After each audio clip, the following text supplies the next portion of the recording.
both of my books, I've done 4 books, but the books Grand Avenue and Watermelon Nights, my fiction books, as Quincy mentioned, they were both, I like to call them the books that weren't supposed to be. Of course, I wasn't supposed to be. I was the so-called illegitimate kid of a Jewish mother and American Indian father. In the 50s, nice Jewish girls didn't get pregnant, and certainly not by Indians.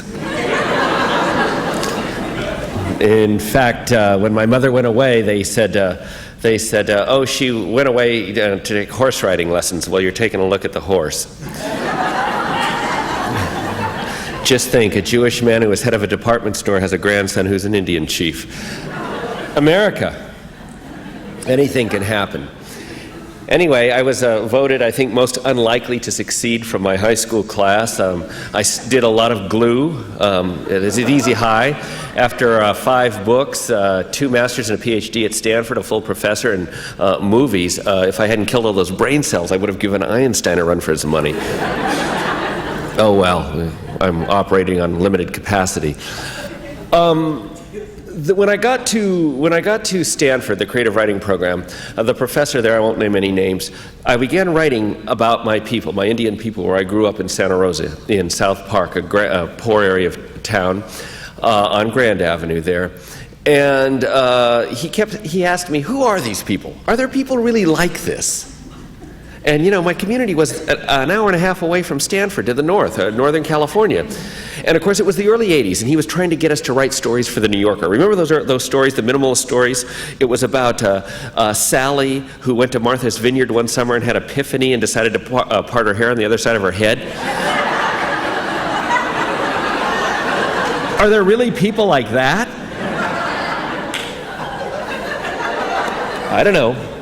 Some kids were writing about those things. Anyway, I got very daunted. It was, didn't feel very good about my writing. He said I would never publish anything, and I did what a lot of people do who are told that. I became a professor. And once I knew I wouldn't have to dig ditches or tend bar the rest of my life, I began to pick up those stories again. Since I wasn't going to publish them, I thought there was something I could play with. But to show you there is a creator, and that you must follow your own voice. And again, what is this program about tonight but artists on the cutting edge, those who dare, those who say yes to those who say no. I ended up getting a lucrative 2-book deal from my publisher, Hyperion, who rejected that professor's last novel.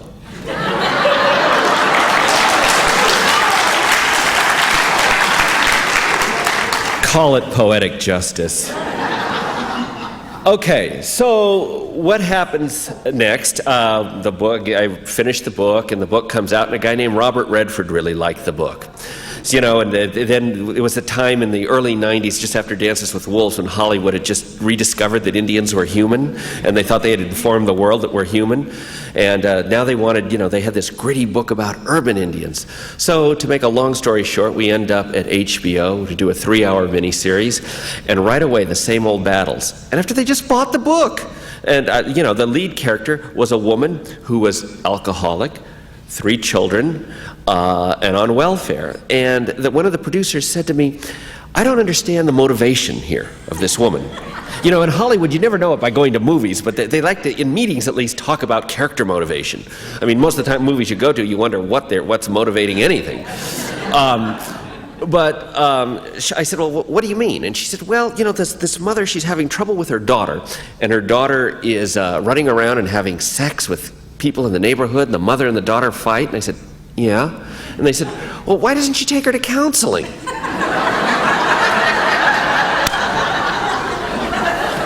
You have to remember, most of those folks in Hollywood have never been out of Brentwood. And if they're shopping and they can't decide what fish they're going to buy, they call their therapist. So, anyway, the problems went on. I wanted the people in the movie to look real. And real to me is brown and round, not Cher. And of course, here they were pushing Cher. I could just imagine her driving down the hill from my reservation in the movie singing Half-Breed. I don't think so. So I did what I always have resorted to, and that was to resort to gang warfare. So I thought I'd bring Robert Redford up to the reservation to meet my aunties. Now, up home, our women, we never say fat. We don't have fat women, we have powerful women.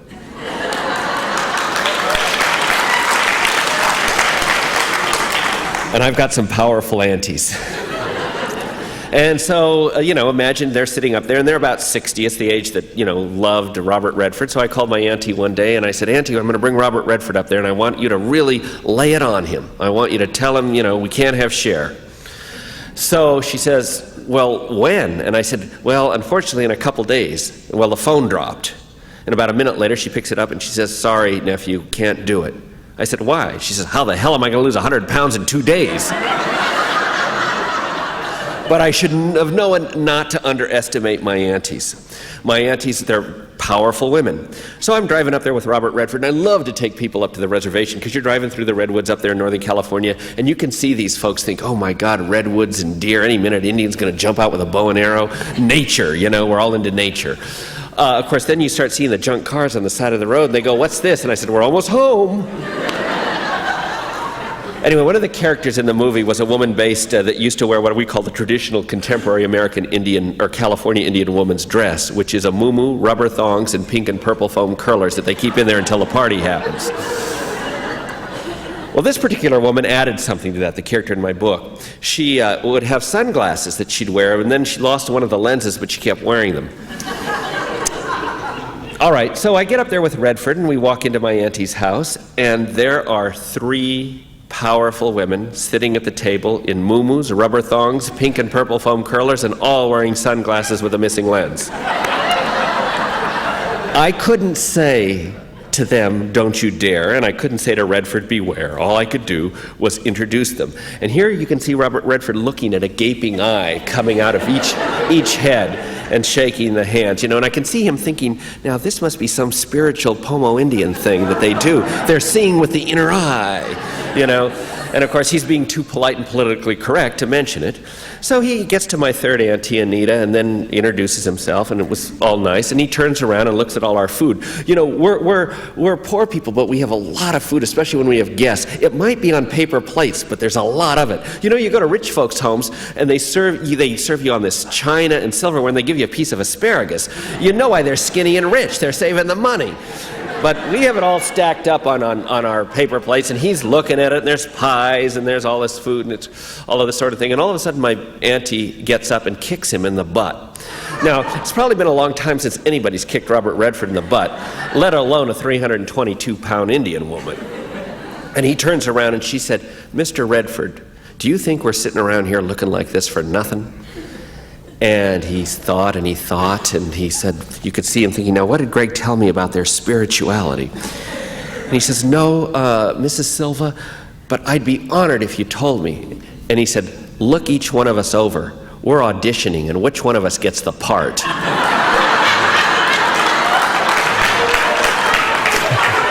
Of course, then he wanted to go for a walk. If people come up to the reservation, they always want to go it's a ghetto in the woods. What's up there? They want to go for a walk, like they're going to see something. I guess a spirit or tree spirit's going to jump out of the tree. If anything jumps out of a tree, it's going to be bird crap or a bullet through your head or something. But anyway, he wanted to go for a walk. But my auntie then said, Mr. Redford, I'd be a little careful. She said, us women here, we don't get to town much. And we sit around in the bush and wait for strange men. He took a look around at these powerful women. He was so terrified that when we left, he had to have 5 people escort him out the door. Well, needless to say, when I got back to Hollywood, I got my way. We didn't have Cher, and we had what I thought made a movie, finally, that resembled something that is real, something that is true. Grand Avenue, it aired on HBO a few years back and did very well. I followed that. When I was up there filming that, I was actually working on another novel at the time. But when you go home, you do a lot of remember whens. And I remembered one of my cousins brought up a story about the hot summer. There was a house, a woman who had a lot of men over, and one of them was a truck driver, and he had a truck full of watermelons. And while he was in there having fun, we began to steal the watermelons off the truck. And our neighborhood, it was a poor neighborhood, for 2 weeks had an orgy of watermelons. We were eating those things all over, and I totally, to be honest, forgot about that event. And I wanted to begin, I thought, boy, I want to write about that, because that's a moment in our lives when things were happy, when things were good. And what I wanted to do then is really think about that. One of the things I've been interested in my writing is to somehow get over the way we internalized hate, we internalize oppression. how we take into ourselves ideas. And you don't have to be Indian or African American or poor, anything. All you've had to do is go to high school, and if you weren't 90 pounds and blonde and anorexic, you know what it's like to feel that somehow you're not cool. Those kinds of things happen to all of us. And, well, for Indian people, it's happened over generations. In my father's generation, they were trying again to assimilate, to be white. In my grandmother's generation, they grew up where they hated white people, and you can see why. My generation comes along and we're saying, who are we? And what are these things?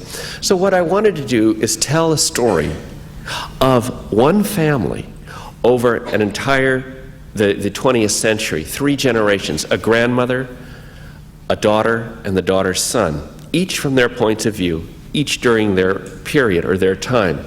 So I began to write Watermelon Nights. And it's a follow-up, a lot of the same characters from Grand Avenue. And again, there are 3 different voices. I'd like to read to you tonight from actually the first section, which is the grandson section. And he's had a very difficult time, a very hard time in the neighborhood. He's tried to help his people. He's been living with his grandmother. He doesn't get along with his mother, who's tried to assimilate, and he wants to think, where am I going to go? What am I going to do with my life? He's 20 years old. He's been living with his grandmother. And his grandmother questions him. She obviously doesn't want him to go. She worries. He's been hurt in the neighborhood, incidentally. There's been an incident where he's been attacked by others, and he wants to somehow get by and get away. He wants to run. But his grandmother wants him to remember that there's still something in the world that is the boy has, that he has, and he will discover it in this scene. So he's been trying to get her to say, goodbye, I love you, let me go. Let me be on my way. And that's where we are at this point. Grandma didn't let down her guard, not like Dell. She kept tough. Breakfast is always a shower, my 1 suitcase and 2 cardboard boxes in the truck bed, and she's doing the dishes. She hugged me. She had to on account of how I went up to her, turned her around and held her tight. She even followed me halfway to the front door, as far as the kitchen table, but that was it. I was on my own. It was about 1:30. It was also 104 degrees. If yesterday summer had turned its switch to high, then today it just let the world simmer in that heat. Unbelievable. The air outside pushed, squeezed you into yourself, the way the sun dries a raisin. I checked my radiator to make sure it had enough water. My truck was old after all, and then I left. I turned off Grand onto Presley, heading for the freeway. I drove slow. Things looked the way they looked on Sundays when I was a kid. You could see how the neighborhood fixed itself each day while you was in school, what you missed sitting in a classroom. Shadows from Grandma's hollyhocks at 9 in the morning, noon shining on car tops, the penned sheepdog spread out on the front lawn in the early afternoon, Auntie Nellie taking her daily walk, and more. It was as if on Sundays, not Saturdays, but Sundays when everybody was around, that the world slowed down with the weight of all that was in it and let you see every sleeping dog and cat, every kid playing in the street, an old person on a porch, every flower, every rose. As if it was passing you in a parade. Driving down the street, I seen the neighborhood like that because leaving itself made everything stand out clear and present itself slow, like on Sundays when I was a kid. I knowed I wouldn't see things like this for a while. Then I seen the truck. Because it was no regular part of this neighborhood, because it was so big parked near the end of Presley up ahead, and when I focused, I seen the watermelons heaped above the wooden truck walls that held them, heaped in a mountain that peaked near the center of the truck bed. I drove forward, slow still, until I seen the outline and shape of each green beauty. Water on a hot day. Sweet watermelon, I thought of Grandma. I parked and grabbed the watermelon off the truck. Why I didn't think about getting caught, I don't know. The large black truck was parked in front of Magdalena's place. Probably the truck driver was one of them in there with her, but I didn't think about it then.